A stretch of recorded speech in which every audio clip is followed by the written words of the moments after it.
মুহাম্মদ নিহত হয়ে গেছে। হালিমা সাদিয়া রাদিয়াল্লাহু আনহা, হালিমা সাদিয়া দৌড়ে গেলেন, গিয়ে দেখে আমার নবীর বুকে কোনো দাগ নাই, দাঁড়ায় রইছে। সুবহানাল্লাহ। আমার নবী দাঁড়ানো। ভীত সন্ত্রস্ত হালিমা সাদিয়া আমার নবীকে আমেনার কাছে দিয়ে দিল। সিরাত ইবনে হিশামে উল্লেখ করা হয়, নবীজির বয়স যখন 6 বছর হয়ে যায়, সব বাচ্চাদের বাবারা তাকে কোলে নিয়ে যায়, আমার নবীর বাবা আসে না। নবী আমার বাড়িতে যায় না। আমেনা সন্ধ্যা সময় দৌড়ে আসলো, দৌড়ে এসে কয় আমার মোহাম্মদ কই? কয় দেখছি ওই পাহাড়ের উপত্যকায় দাঁড়ায় দাঁড়ায় মোহাম্মদ কান্না করতেছে। দৌড়ে গিয়া আমেনা দেখে আমার নবী দাঁড়ায় দাঁড়ায় কান্না করতেছে। আমেনা ডেকে বলে, বাবা কেন বাসায় যাও না? আমার নবী কয়, মা, ও মা, সবার বাবারা তারে কোলে নিয়ে গেছে, আমার বাবা এখনো কেন আসে না? হালিমা আমেনা ডাক দিয়া কয়, জন্মের পূর্বে তোর বাবা তোর ছেড়ে দুনিয়া থেকে চলে গেছে।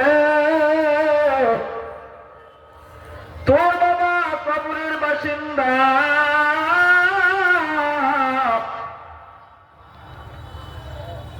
আমার নবী কয়, বাবার কবর দেখবো।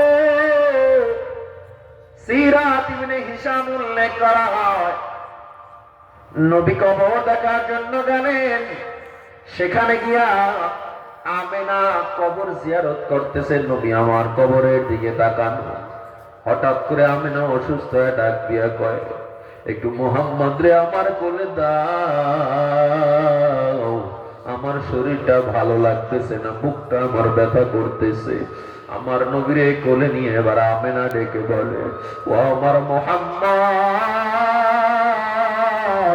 আমারে তুই শেষবারের মতো দেখে রাখ, আমি মনে হয় দুনিয়ায় থাকবো না। কথা বলে আমেনা দুনিয়া থেকে বিদায় হয়ে গেল। আমার নবী ডানে তাকায়, মা নাই। আমার নবী বামে তাকায়, বাবা নাই। দৌড়াইয়া দাদা আব্দুল মুত্তালিব চলে আসছে, আমার নবীর কোলে তুলে নিছে। চাচা আবু তালেব এসে ডেকে বলে, মোহাম্মদ, টেনশন করার দরকার নাই, মা চলে গেছে, আমরা তোমারে পাহারা দিব। ও মুসলমান, আমায় একটু জবাব দেন, চাচা দাদারা যত আপন হোক না কেন, মা বাবার চেয়ে বড় আপন কেউ পৃথিবীতে আছে নাকি? এই দুনিয়ায় যার মা নাই, যার বাবা নাই, সে বুঝে মায়ের কত দাম, সে বুঝে বাবার কত দাম। এই ময়দানে আখেরি মোনাজাত হয়ে যাবে। অনেকে ঘরে গিয়ে দেখবে মা অপেক্ষা, অনেকে গিয়ে দেখবে মায়ের খাটটা খালি পড়ে আছে, অনেকে গিয়ে দেখবে বাবার খাটটা খালি। হে মুসলমান, আমার নবী বলে, যার মা দুনিয়ায় বেঁচে আছে, যার বাবা বেঁচে আছে, এরপরও জান্নাত কামাই করতে পারো নাই, তোমার যে কপাল পোড়া আর দুনিয়ায় কেউ হতে পারে না। ও যুবক, আল্লাহর বান্দা, মা বাবা অনেক বড় দামি সম্পদ। এই জন্য আমার আল্লাহ তাআলা জানায় দেয়, ওয়াকাদা রাব্বুকা আল্লা তা'বুদু ইল্লা